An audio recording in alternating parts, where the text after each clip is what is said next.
Assalamualaikum. Waalaikumsalam warahmatullahi wabarakatuh. Ya. Assalamualaikum warahmatullahi wabarakatuh. Waalaikumsalam. Waalaikumsalam wabarakatuh.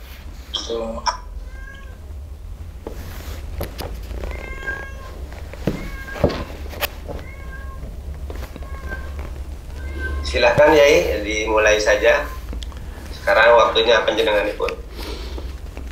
Bismillahirrahmanirrahim. Alhamdulillahirabbil alamin.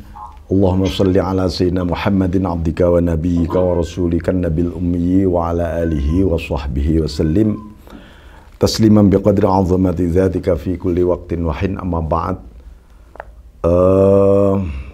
Para peserta Indonesian Light dan Petrokimia,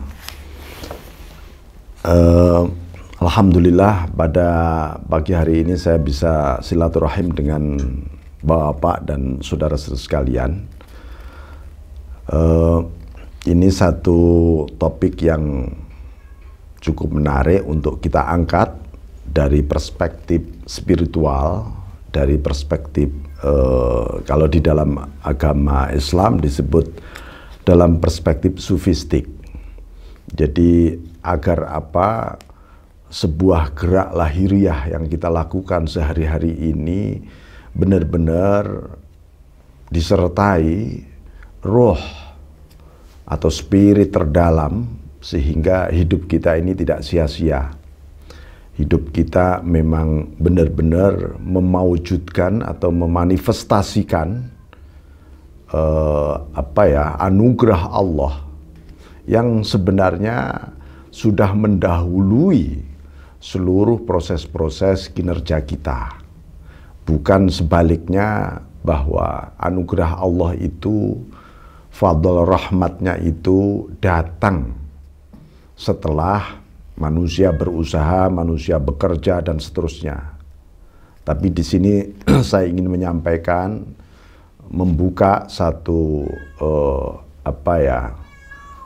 perspektif baru, bahwa anugerah Allah itu mendahului ikhtiar para hambanya, ya, ikhtiar para hambanya, perjuangan para hambanya, bahkan doa-doa para hambanya.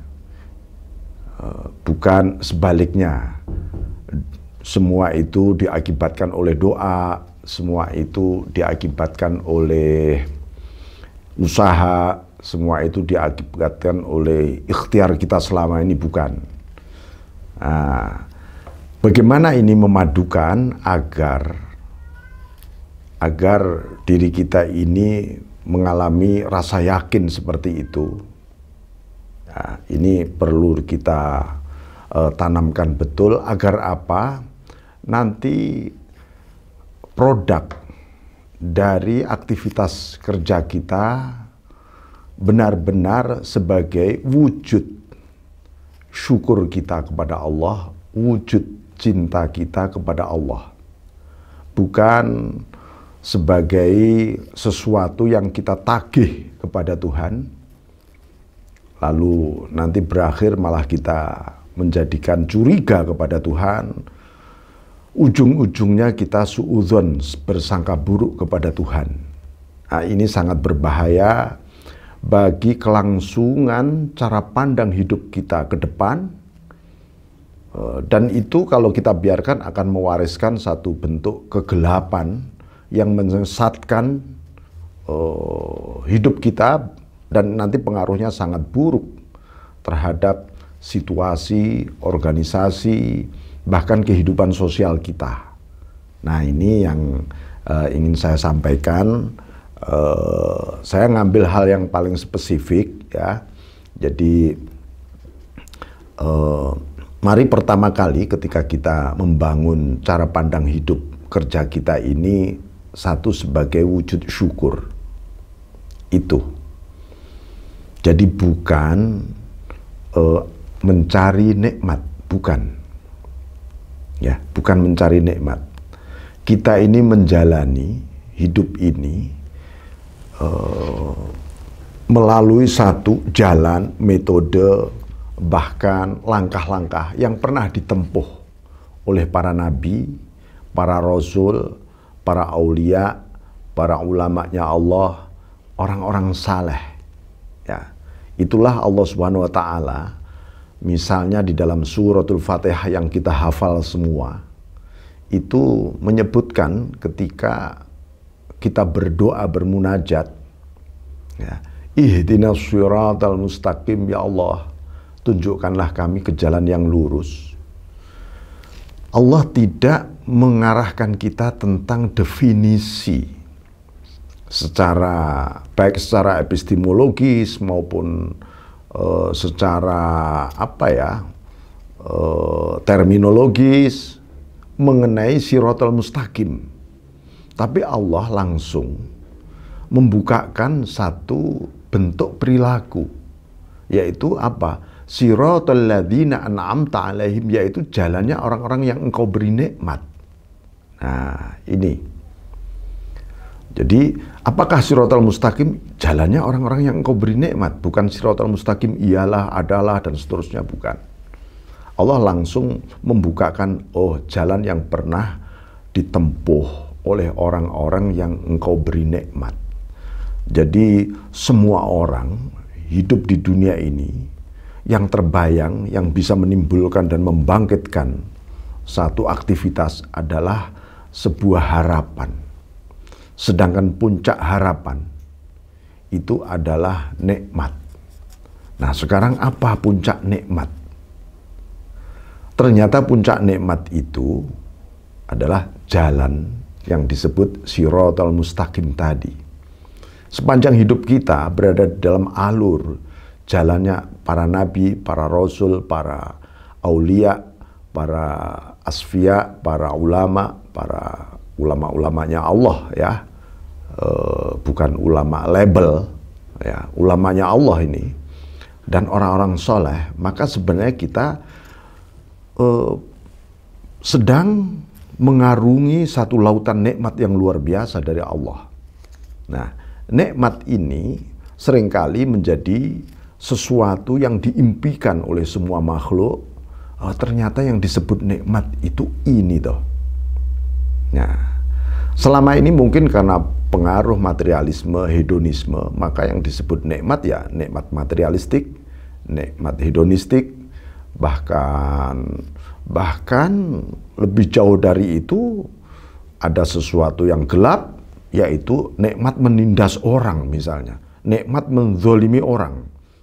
Nah, itu satu bentuk penyimpangan psikologis di masyarakat modern yang misalnya bahwa pertarungan global ini, ternyata yang diburu bukan lagi nikmat itu.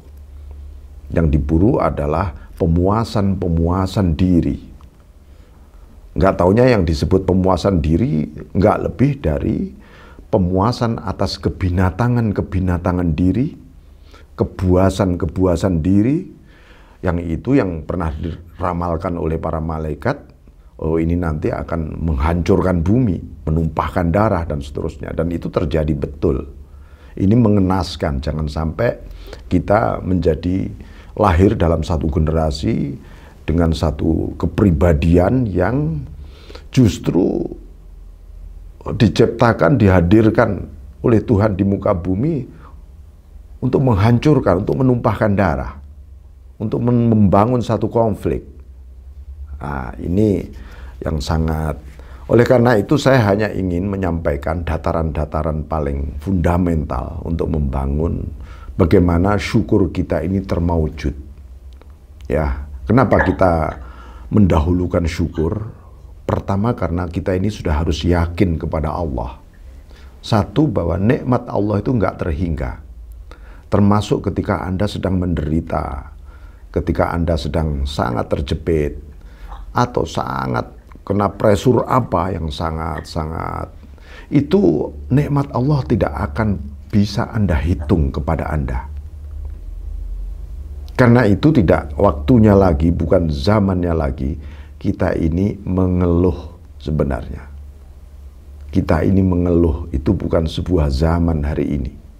Ya, Kita sudah waktunya melihat masa depan, dan masa depan itu adalah sebuah harapan nikmat yang diberikan oleh Allah. Tetapi ya, sekali lagi saya mengingatkan, jangan sampai motivasi kita membangun kehidupan spiritualitas di balik kerja ini adalah sesuatu yang tercetak secara instan di dalam, atau instanisme yang kita bangun di dalam alam pikiran kita. Misalnya soal keajaiban rezeki, keajaiban doa, dapat ini segera berkali lipat. Ini membuat kita tersesat malahan. Orang tersesat dan orang menjadi mematerialkan hal-hal yang spiritual. Nah, ini kegelapan di balik motivasi seperti itu. Justru sebaliknya, ya, posisi kita itu ini kan soal kita, dunia, dan Allah, kan begitu sebenarnya. Kita, dunia, dan Allah. Nah, bagaimana posisi dunia, posisi kita, dan posisi Allah?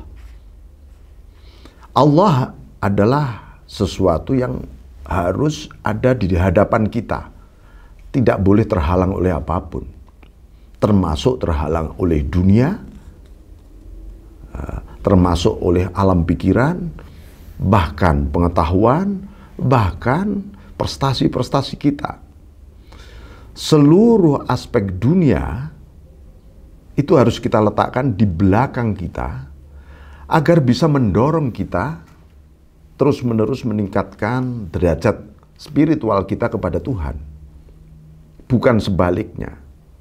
Kita berspiritual, kita ini supaya mendapatkan raihan-raihan duniawi. Ya. Kalau kita diajari oleh Tuhan, Rabbana atina fid dunya hasanah, ya Allah, berikanlah kami kebajikan di dunia.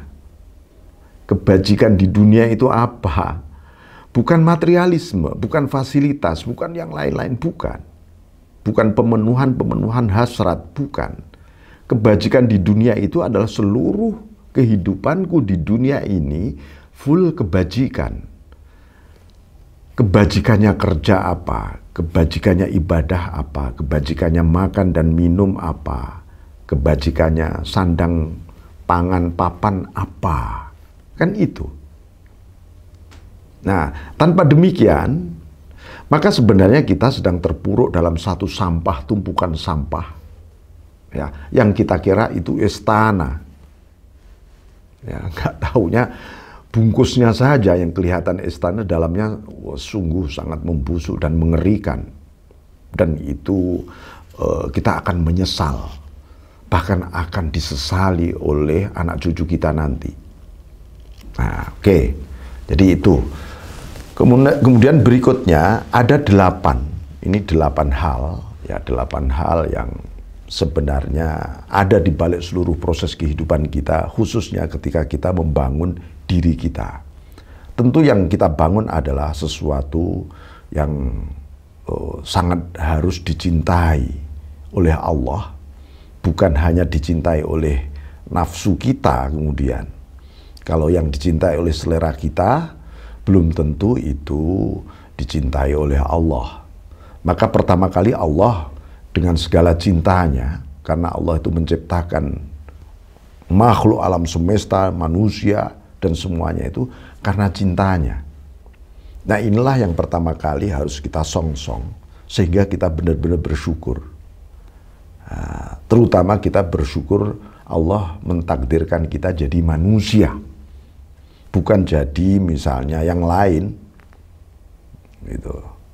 Kita syukuri. Dan kemudian Allah menciptakan kita dalam posisi beriman.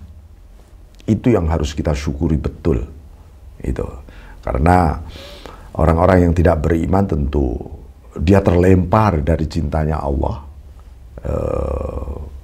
Dan dia sebenarnya menderita karena dia tidak mau menyongsong sesuatu yang terbuka di hatinya, bahwa seharusnya manusia itu bertuhan, kan begitu. Dan Tuhan ada di balik segalanya. mendampingi segalanya, setelah segalanya, sebelum segalanya, di atas segalanya. Itu yang harus kita catat. Ya, itu yang namanya kesertaan ilahi di balik seluruh proses-proses diri kita ini. Nah, siapa sebenarnya orang-orang yang dicintai oleh Allah? Kalau di Quran itu ada 8. Ini 8 sebagai satu karakter, sebenarnya karakter yang dicintai oleh Allah, yang itu harus kita wujudkan di dalam, apalagi di dalam kinerja kita sehari-hari. Gitu. Pertama, al-mutawakkilun. Nah, di Quran itu disebutkan fa'idha azamta fatawakkal 'ala Allah. Ya, innallaha yuhibbul mutawakkilin. Kalau Anda punya tekad, tekad itu datangnya sebelum niat. Ya, kalau niat itu bersamaan dengan aktivitas kita, itu niat. Awal kita memulai, itu namanya niat kita. Tekad sebelum niat. Sebelum niat ada ide, sebelum ide ada cita-cita. Nah, perjalanan dari cita-cita sampai niat, maka haruslah disertai tawakal, berserah diri kepada Allah. Berserah diri itu tempatnya di hati kita. Di hati, bukan di alam pikiran kita, bukan di fisik kita. Banyak orang salah paham memahami pasrah tawakal. Lalu dia tidur, nganggur, terserah Allah lah. Kalau sudah takdirnya begini begitu. Itu orang yang sedang putus asa sebenarnya. Tawakal itu di hati. Allah menciptakan alam pikiran, akal kita, untuk ikhtiar, bukan untuk tawakal. Tawakal harus sejak sebelum kita bekerja sudah tawakal. Kita berangkat kerja, Nabi mengajari doa, Bismillah tawakkaltu 'ala Allah. La haula wala quwwata illa billah. Tuhan, aku serahkan semua ini kepadamu Allah. Padahal belum bekerja kita. Agar apa? Ketika hati kita penuh dengan tawakal, maka kerja kita menjadi merdeka. Ketika alam pikiran Anda menjadi merdeka, maka kreativitas, inovasi, dan seterusnya akan muncul dengan sendirinya. Nah, inilah. Jadi tanpa tawakal ini, maka muncul nanti egosentris muncul, persaingan tidak sehat muncul, dan bahkan berakhir dengan konflik yang sangat negatif. Maka aku Recording in progress. Benar.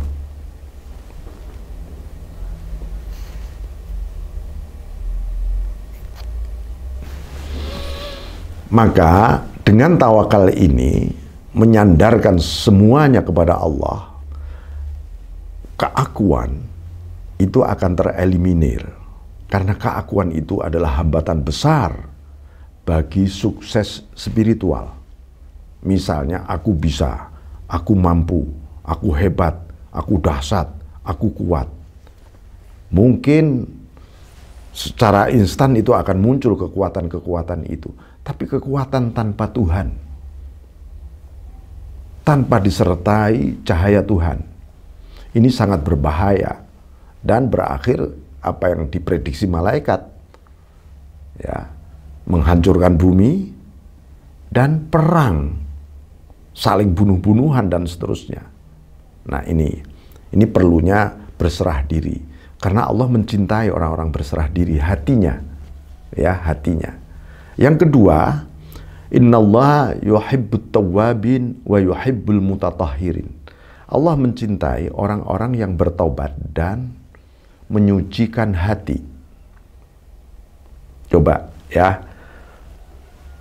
apakah aktivitas kita ini disertai oleh taubat?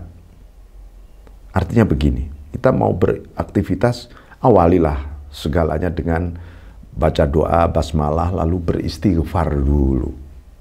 Karena Allah mencintai orang-orang. Cintanya Allah itu lebih mahal daripada surga. Ya, Cintanya Allah lebih mahal dari apa bayangan-bayangan kita tentang hal-hal yang sangat materialistik. Ini. Nah, Allah mencintai orang-orang yang beristighfar, bertobat, yang kembali kepada Allah, mengembalikan seluruh hatinya kepada Allah. Walaupun fisiknya di dunia, fisiknya beraktivitas, akal pikirannya melakukan porsi sesuai dengan positioning yang dia alami. Nah, itu tawabin. Maka istighfar itu isinya cinta. Isinya cinta dalam istighfar.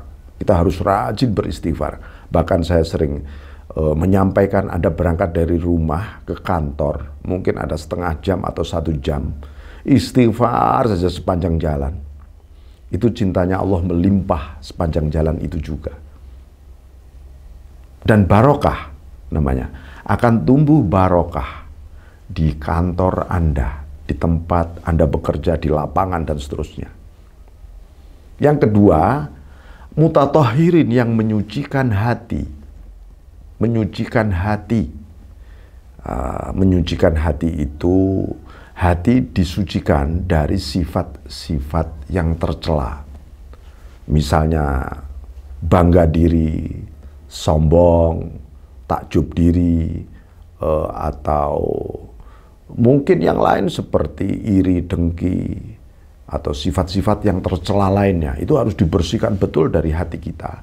Karena Allah akan menumbuhkan biji-biji cintanya di balik orang-orang yang sedang menyucikan hatinya. Alangkah surgawinya, ya, alangkah surgawinya kantor kita, ruang kinerja kita, jika didahului oleh hati yang bertaubat, hati yang suci. Anda tersenyum saja ketika Anda penuh istighfar dan hati Anda bersih. Senyum Anda itu menumbuhkan inspirasi bagi bangkitnya kawan-kawan Anda, orang-orang di sekitar Anda, untuk tumbuh luar biasa dan menjadi positif di sana. Tapi kalau senyum kita basa-basi, hai atau apa, ya itu hanya kemunafikan nanti yang muncul. Dan dampaknya tidak bagus secara sosial. Nah, itu. Yang ketiga ini,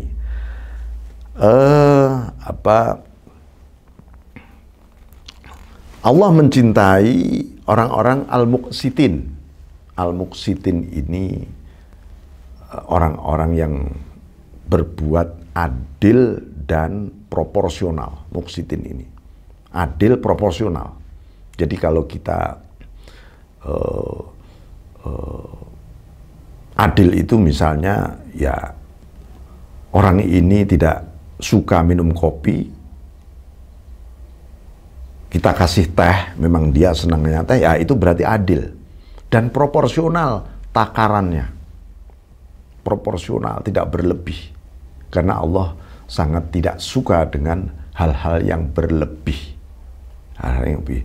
Artinya begini, bahwa Allah itu ingin membahagiakan kita di dunia ini maupun di akhirat nanti dengan cara yang proporsional pula. Gitu. Jadi kalau orang itu bernafsu, ngotot, ambisius, itu menjadi tidak adil dan tidak proporsional. Semangat boleh, ambisi jangan. Karena ambisi itu pasti tumbuh dari dorongan-dorongan egoistik. Ya.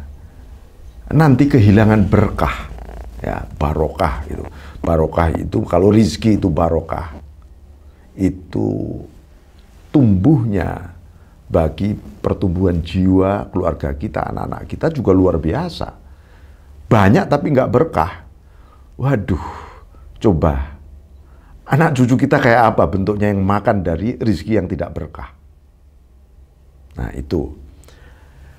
Kemudian kelima, alladzina yuqatiluna fi sabilihi saffa ka'annahum bunyanun marsus. Yang dicintai oleh Allah itu, innallaha yuhibbul ladzina yuqatiluna fi sabilihi. fi sabilihi shaffan ka'annahum bunyanun marsus. Allah mencintai orang-orang yang berjuang di jalan Allah dengan terstruktur, barisan yang sangat teratur seperti satu bangunan yang tersusun. Artinya apa? Allah itu mencintai yang tertata, terstruktur, terplanning, terprogram. Jadi kalau kita melakukan perencanaan yang bagus dengan perhitungan matang, cintanya Allah turun. Tapi kalau istilahnya awur-awuran ya, asal bikin ini dan seterusnya, tidak rapi, tidak terstruktur, Allah tidak suka. Itulah. Karena apa? Itu menyia-nyiakan waktu, usia, ya, pengetahuan yang selama ini kita dapat. Ya. Oke. Ini kemudian yang keenam, as-sabirin, orang-orang yang sabar. Innallaha wallahu yuhibbus sabirin. Wallahu yuhibbus sabirin. Allah mencintai orang-orang yang sabar. Sabar itu apa? Sabar itu bentuk sikap, karakter yang tidak tergoyahkan oleh cobaan, ya, oleh ujian, oleh peristiwa-peristiwa apapun, hatinya tetap tenang. Karena apa? Ada cintanya Allah di balik ketenangan dia menghadapi segalanya ini. Dan itu salah satu fondasi manusia bangkit dari keterpurukan. Itu adalah kesabaran. Ya. Jangan sampai kita salah memahami kesabaran itu satu sikap yang pasif. Bukan. Kesabaran adalah fondasi bagi satu langkah yang sangat dinamis. Dinamika tanpa kesabaran, maka akan kehilangan konsistensi. Padahal konsistensi itu sangat-sangat penting, yang di dalam bahasa kita disebut istiqomah. Istiqomah. Karena istiqomah pasti akan melahirkan karomah. Lahir hal-hal yang luar biasa.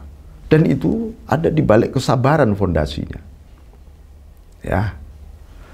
Maka kesabaran itu harus saling diingatkan. Kita harus mengingatkan satu sama lain untuk lebih bersabar. Ya. Tapi juga mengingatkannya dengan sabar pula. Jangan sampai kita berteriak sabar, sabar. Ya, yang mengingatkan sabar nggak sabar juga, gitu ya. Nah, seperti itu. Kemudian yang ketujuh, al-muttaqin, orang-orang yang dicintai oleh Allah itu orang-orang yang bertakwa. Innallaha fa innallaha yuhibbul muttaqin. Innallaha yuhibbul muttaqin. Banyak ayat tentang cintanya Allah kepada orang-orang yang bertakwa. Orang bertakwa itu yang bagaimana? Orang yang dia jalani aturan-aturan Allah, perintahnya Allah, dan jauhi larangan. Sering kita, setiap minggu kita, setiap Jumat kita dengar dalam khutbah Jum'ah yang mewajibkan pesan takwa. Karena apa? Jangan sampai gitu, cintanya Allah, takwa itu kan wadah cinta sebenarnya. Wadah kesiapan cintanya Allah yang diberikan kepada kita. Kalau ketakwaan tidak ada di dalam diri kita, sebenarnya kita cintanya Allah yang melimpah kita biarkan sia-sia nanti. Tentu sebaliknya Allah tidak mencintai orang-orang yang mengabaikan ketakwaannya. Jadi ketika kita melakukan jalan ketakwaan, jangan ada beban. Beban misalnya, ini saya menjalankan kewajiban, kalau kewajiban saya sudah selesai, saya akan gugur. Itu tidak ada cinta namanya. Orang yang benar-benar bertakwa menjalankannya penuh dengan rasa cinta. Karena menyongsong cintanya Allah yang begitu agung di balik proses kita menjalani aturannya itu. Nah, oke. Kedelapan adalah muhsinin, al-muhsinin. Orang-orang yang berbuat baik, berbuat ihsan. Ya, berbuat baik secara lahiriah, kita melakukan kreativitas yang memiliki manfaat lahiriah. yang dibangun oleh cara pandang tujuan utama untuk membangun kehidupan lahiriah yang bagus, strukturnya bagus, perencanaannya bagus, memiliki nuansa keseimbangan yang bagus. Nah, secara spiritual, muhsinin adalah orang-orang yang selalu memandang hadirnya Allah di balik proses itu semuanya. Ya. Orang berbuat baik dengan sejati akan kehilangan angeliknya kalau dia tidak, atau kalau dia malah kehilangan hadirnya Allah. Misalnya, Tuhan, aku tak bekerja dulu. Nanti menjelang finish, aku ingin Engkau hadir untuk membantu finishing ini. Finishing tos ini dan seterusnya. Lah, ini namanya mengatur Tuhan, dan Tuhan kadang-kadang ada, kadang-kadang enggak akhirnya. Allah hadir kapan? Sebelum dan sesudah kerja Anda dan ketika Anda pun bekerja. Nah, inilah Allah menjanjikan satu perlindungan luar biasa ketika merasakan hadirnya Tuhan kita ini. Nah, ini muhsinin, dan kinerja kita senantiasa diawasi, dipandang oleh Allah. Aktivitas kita, hidup kita sehari-hari. Ya, jangan sampai kita kehilangan kesadaran bahwa kita tidak diawasi oleh Tuhan. Tuhan itu mengawasi kita dengan segala kasih sayangnya, ya, kepeduliannya, kebesarannya. Nggak kepingin hambanya kepleset sedikit pun, nggak kepingin Allah sebenarnya. Allah nggak ridho, itu loh. Tapi manusia itu suka lari dari Tuhan. Jarang yang lari menuju kepada Tuhan. Lari dari Tuhan. Bahkan dalam hal-hal yang sifatnya positif tadi. Seperti beraktivitas bagus, kita awal-awal aja lah bersama Tuhan. Nanti ketika proses kerja, ini urusan saya Tuhan. Urusan saya sebagai hambamu, ini Engkau ntar dulu aja, kalau aku kira-kira gagal baru aku berserah diri padamu. Itu salah kaprah. Nah, ini loh yang kita tanamkan. Makanya di balik 8 hal tadi, tentu kebalikannya, lawannya adalah hal-hal yang pasti tidak dicintai oleh Allah. Ya. Nah, sekarang metodenya bagaimana supaya cinta di balik seluruh hidup kita ini hadir? Maka Allah menyebutkan, in kuntum tuhibbunallah fattabi'uni yuhibbukumullah. Qul in kuntum tuhibbunallah. Katakan Muhammad, kalau kalian mencintai Allah, maka ikuti aku. Maka Allah bakal melimpahkan cintanya padamu. Jadi bagaimana kalau kita mengikuti jejak Rasulullah? Itu adalah prototipe secara karakteristik maupun historik maupun sudah par excellence, paripurna betul. Maka seluruh langkah Nabi, ucapan Nabi, tindakan Nabi itu adalah full akibat cintanya Allah kepada Nabi, ridhonya Allah kepada Nabi. Jadi ketika kita mengikuti jejaknya, sebenarnya kita dalam atmosfer cinta dan ridhonya Allah. Itu. Kalau kita tentu mengikuti jejak Nabi dengan tidak boleh formalitasnya. Ya, formalitas itu misalnya performannya Nabi, tapi lebih pada ajaran. Pada ajaran itu apa? Mengandung satu ajaran tentang ilmu pengetahuannya, pikirannya, rasanya, hatinya, jiwanya. Dan lahir satu pemikiran-pemikiran peradaban itu nanti. Peradaban. Jadi misalnya begini, kalau Rasulullah SAW pergi haji zaman itu naik onta gitu ya.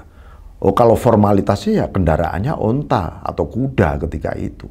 Hari ini modern ya pakai mobil, pakai pesawat.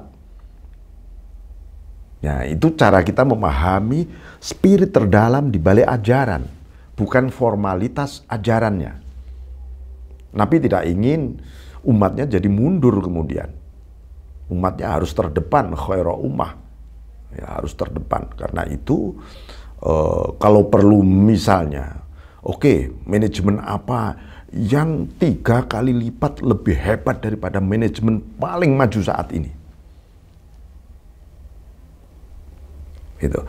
Bagaimana cara membangun SDM 3 kali lipat lebih hebat dibanding sistem metodologi manajemen SDM yang paling dahsyat saat ini.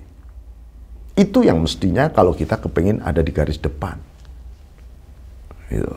Dan itu sebuah ruang bebas yang diberikan oleh Allah dan Rasulullah kepada kita. Bukan malah kita mundur ke belakang.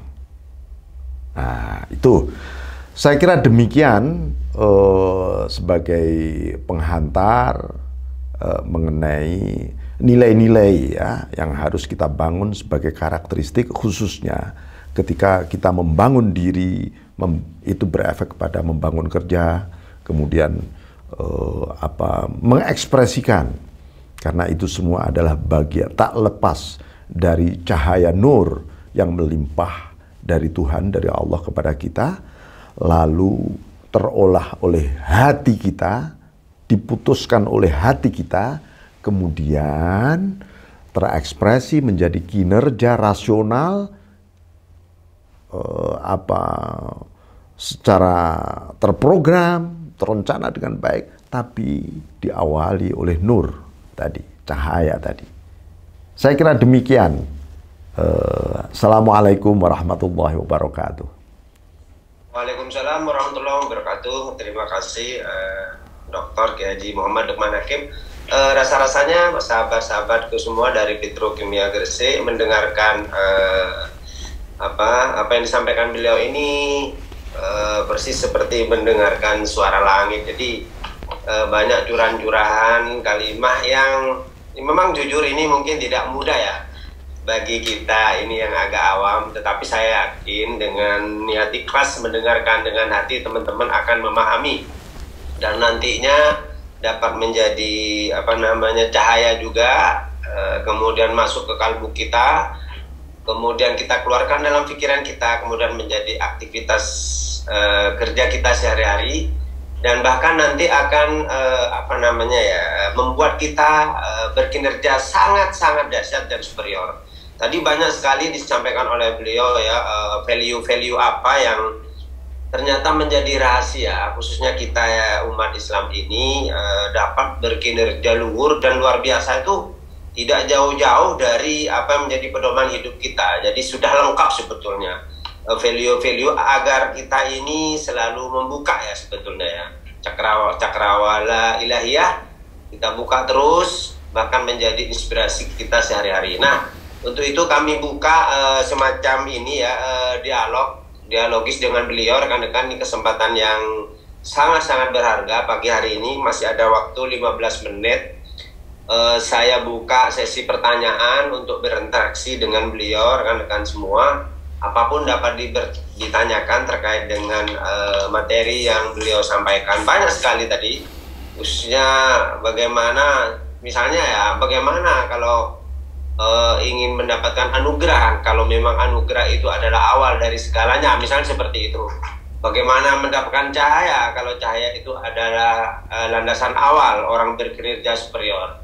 Dipersilakan rekan-rekan dari sekarang, silakan bertanya, bisa kalau sungkan bisa melalui chat, tetapi saya berharap bisa ditanyakan secara langsung.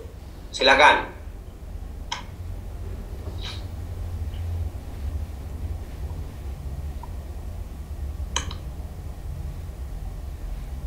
Lalu rekan-rekan yang ada di belakang layar, silakan. Apa memang sangat jelas begitu ya? Mas Danang, silakan Mas Danang kalau mau bertanya.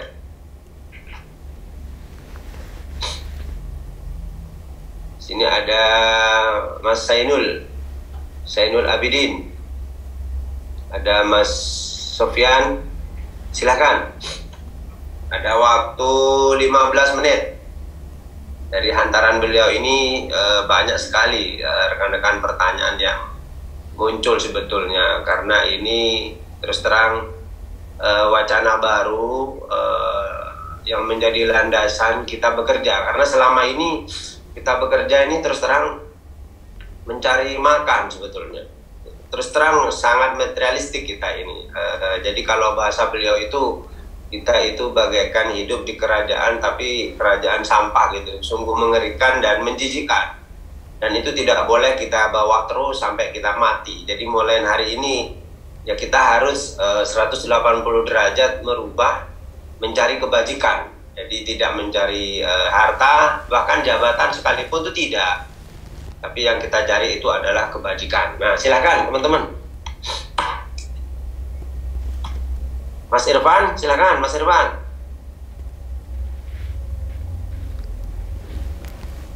Atau Saudara Azhar, ada yang ditanyakan? Azhar Zaini.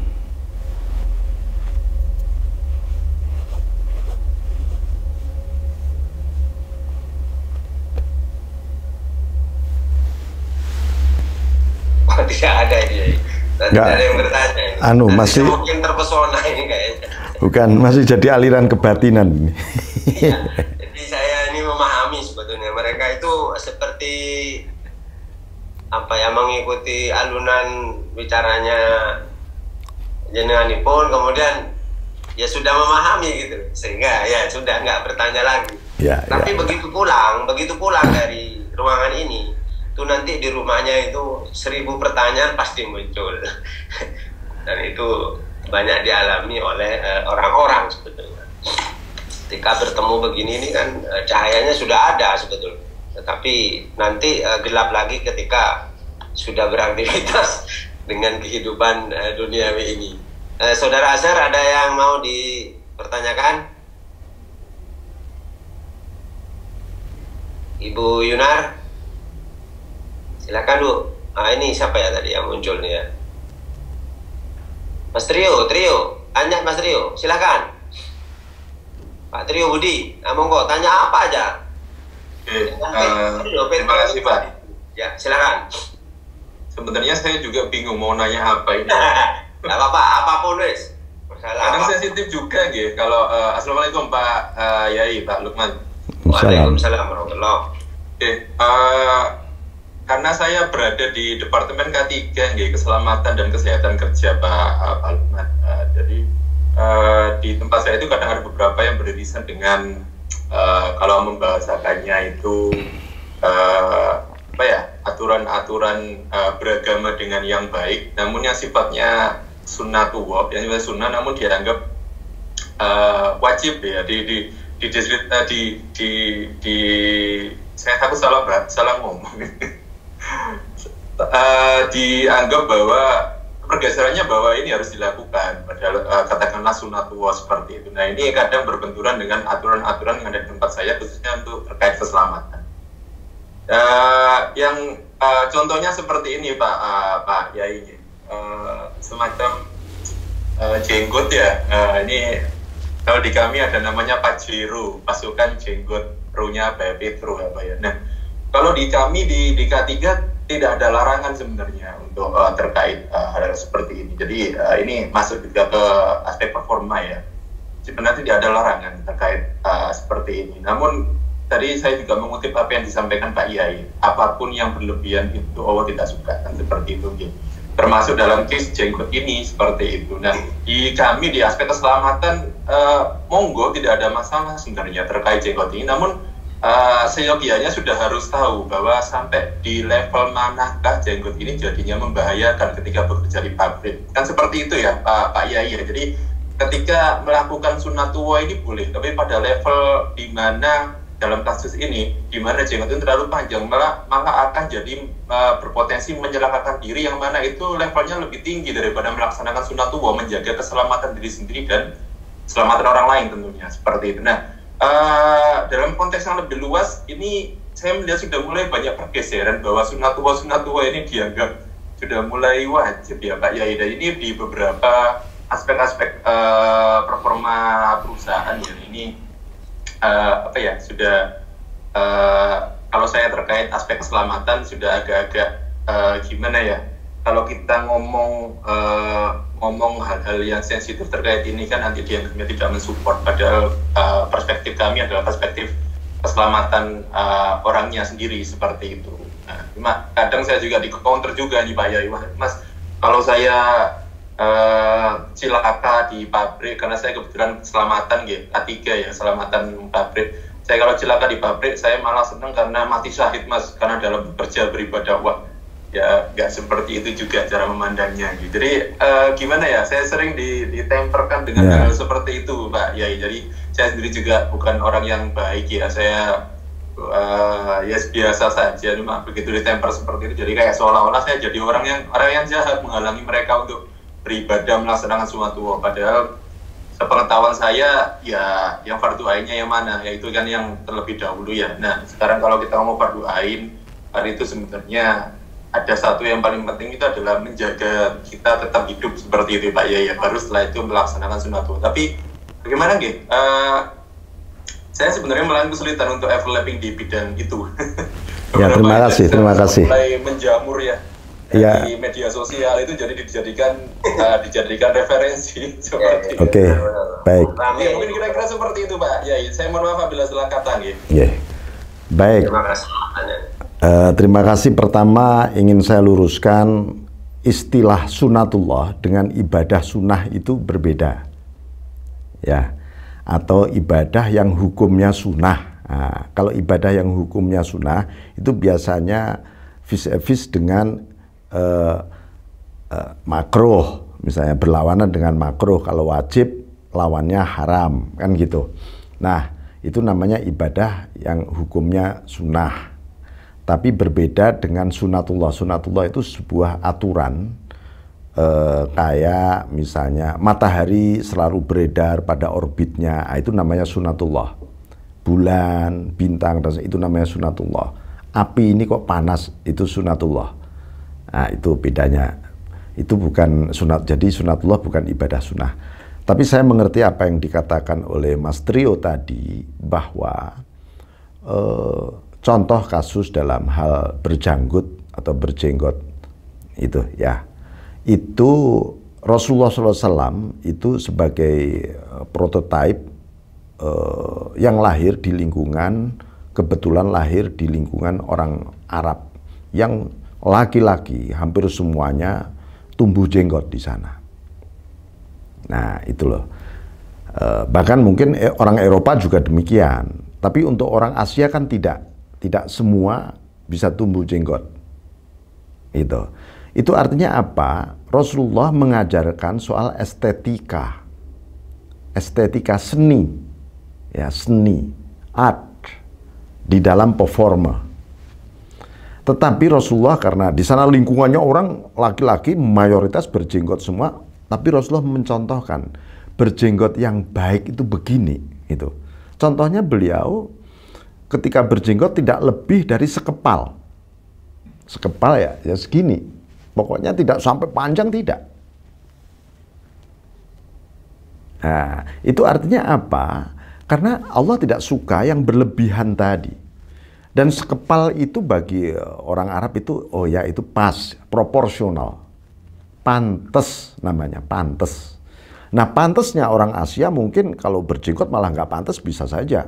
Jadi yang maqasidul hukm, tujuan atur Rasulullah berjenggot itu mengekspresikan performa secara estetik yang pantas bagi orang Arab. Itu jenggotnya sekepal, sudah sekepal gitu aja, artinya tidak sampai 10 cm, nggak sampai menurut saya. Paling sekepal itu ya sekitar berapa ya, 5 cm, 6 cm lah. Nah, itu. Dan itu pasti tidak mengganggu aktivitas. Ya, ketika berwudu pun juga tidak. Walaupun Nabi itu, walaupun Rasulullah SAW misalnya tidak secara eksplisit gitu melarang orang-orang yang berjenggot panjang. Tapi kalau berjenggot panjang untuk niat berlebihan, niat pamer supaya dianggap lebih religius, malah riak. Gitu. kita itu pakai performa, pakaian religius misalnya, supaya disebut, wah, supaya saya disebut orang bertakwa, ahli ibadah, lu malah riak, malah dihapus pahalanya oleh Allah nanti, ibadah-ibadahnya. Nah ini, jadi proporsional, muqsitin, ya Allah mencintai orang-orang yang proporsional, pas, pantas. Ini. Bahkan ketika Nabi Musa bertanya kepada Tuhan tentang sapi, maaf. Di surat Al-Baqarah itu kan diperintahkan Nabi Musa untuk mencari sapi yang bagus. Ya, nanti untuk disembelih agar ditemukan, ada kasus pembunuhan ceritanya. Siapa pembunuhnya? Sekian tahun nggak ketemu siapa pembunuhnya. Nah, Nabi Musa tanya, sapi yang mana Tuhan? Ya, pokoknya sapi yang warnanya kuning. Kuning yang di daerah mana Tuhan? Masih bertanya terus, cari kamu di daerah sana. Yang kira-kira punya siapa yang di daerah sana? Tanya terus. Sampai pertanyaan itu digarisbawahi langsung oleh Allah, dan itu menjadi satu definisi tentang sapi yang pantas dan bagus, yang tidak bisa dibantah oleh Nabi Musa dan siapapun. Allah menyebutkan tasurrul linnadhirin, pantas, indah kalau dipandang, sudah gitu aja. Nah, itu definisi estetika, pantas kalau dipandang. Pantas daerah sini berbeda dengan pantas daerah lain. Gitu. Masa di iklim tropis kemana-mana kita pakai mantel misalnya, kayak orang Eropa, ya kan nggak pantas gitu loh ya. Ya orang Asia, apalagi orang Indonesia, pantasnya kalau berpakaian itu bagaimana? Yang tidak membuat dia kepanasan, tidak membuat kedinginan, yang pas, tasurrul linnadhirin, menyenangkan kalau dipandang, sudah titik. Itu definisi Al-Quran. Nah, jadi Mas Trio nggak usah pusing-pusing ya, pantasnya gimana? Udah, pantasnya ya dibikin aturan perusahaan, kemudian ini dan seterusnya. Bukan, nanti Anda nggak perlu konflik dengan, wah ini kok menghalangi ibadah sunnah, enggak. Pantasnya itulah yang malah disunahkan oleh Allah, benar. Bukan formalitasnya. Ya, kalau formalitasnya, masa kita mau naik haji, mau naik onta? Itu. Yang pas, yang proporsional, pantas, bagus, sekarang naik haji ya pesawat, sudah. Kalau perlu pesawat terbagus. Itu. Saya kira begitu ya Pak Safi, Mas Trio. Bagus sekali pertanyaannya Mas Trio Budi, ini untuk wawasan semua yang hadir. Dan mungkin itu di dalam hati Mas Trio yang mungkin akan lebih banyak lagi lah bertanya nanti sama Yai. Tapi saya ingatkan Mas Trio, beliau ini setiap Sabtu keempat itu memberikan kajian tasawuf di Masjid Agung Gresik. Jadi umpama jenengan mau ketemu beliau, nanti dipersilahkan. Jadi setiap Sabtu keempat itu selalu ada di Gresik. Setiap bulan pada Sabtu keempat setelah Isya. Ya, jadi nanti saya share lah. Sekaligus teman-teman yang ikut pelatihan ini itu akan saya selalu share kajian-kajian tasawuf beliau. Yai, mungkin walaupun belum cukup, nanti kita pindah ke pertanyaan selanjutnya nih Yai. Ini lebih implementasi mungkin ya. Apakah ada doa khusus yang bisa kita amalkan? Ini pertanyaan dari peserta. Apakah ada doa khusus yang bisa kita amalkan sebelum melaksanakan aktivitas atau bekerja agar lebih fokus dalam bekerja? Jadi doa khusus agar fokus dalam bekerja. Begitu ya, silakan. Baik, terima kasih. Rasulullah SAW bersabda, kullu amrin dhi balin la yubtada'u bi bismillahirrahmanirrahim fahuwa abtar au kama qala fahuwa aqta. Jadi segala kebaikan, ini hadis Nabi, segala kebaikan yang tidak dimulai dengan menyebut nama Allah, membaca bismillahirrahmanirrahim, ini akan sia-sia sebenarnya. Nah, berarti apa? Kita mendisiplinkan. Misalnya ketika mau buka laci di meja kerja kita, baca dulu Bismillahirrahmanirrahim. Mau nombol komputer, Bismillah lagi. Bismillah berkali-kali, karena itu kerja-kerja yang baru terus. Ya, dari buka laci, buka komputer, ngambil pulpen, itu kan pekerjaan baru semua. Ya harus membaca basmalah berkali-kali. Bismillahirrahmanirrahim. Mau nulis, baca lagi Bismillahirrahmanirrahim. Insya Allah fokus dan Anda merasakan ada limpahan cahaya Allah di situ. Bahkan ketika Anda mau ngambil decision, Anda mau rapat, meeting, ya Bismillahirrahmanirrahim. Ayo kita baca Bismillah bersama-sama. Saling memaafkan, saling memohonkan ampunan pada Allah semua dosa-dosa kita. Baru, ayo.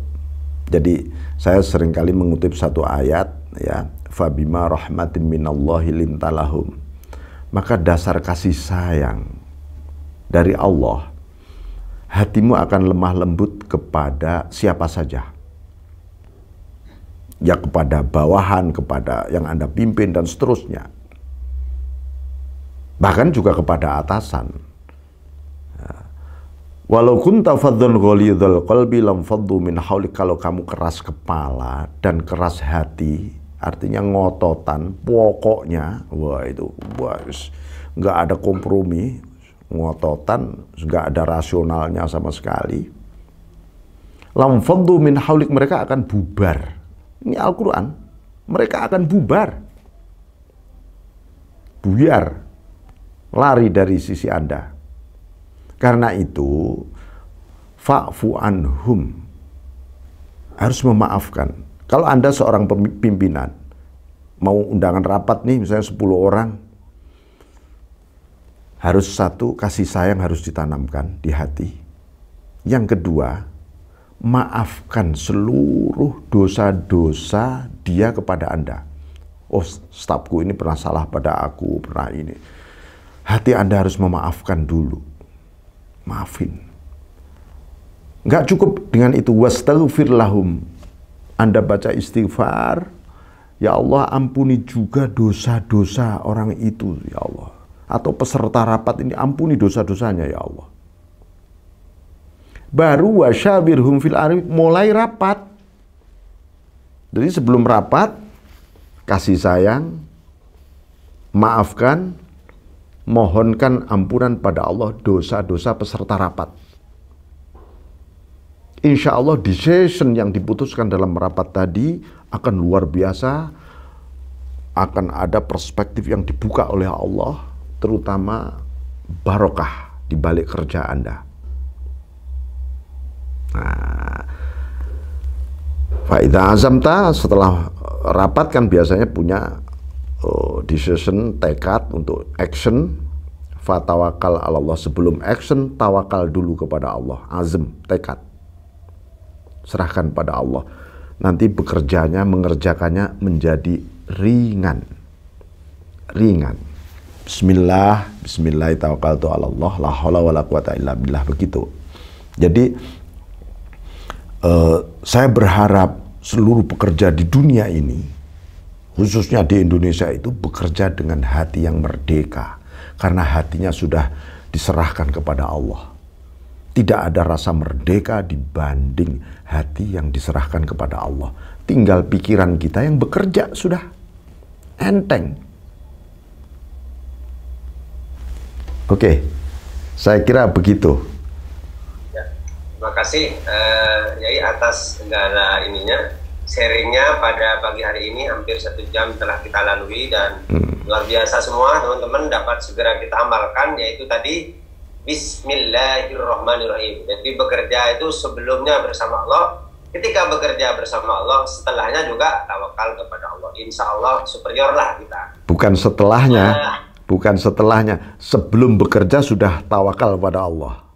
Sebelum bekerja pun sudah tawakal kepada Allah. Ya. Jadi dan yang kedua juga bekerjalah dengan hati yang merdeka.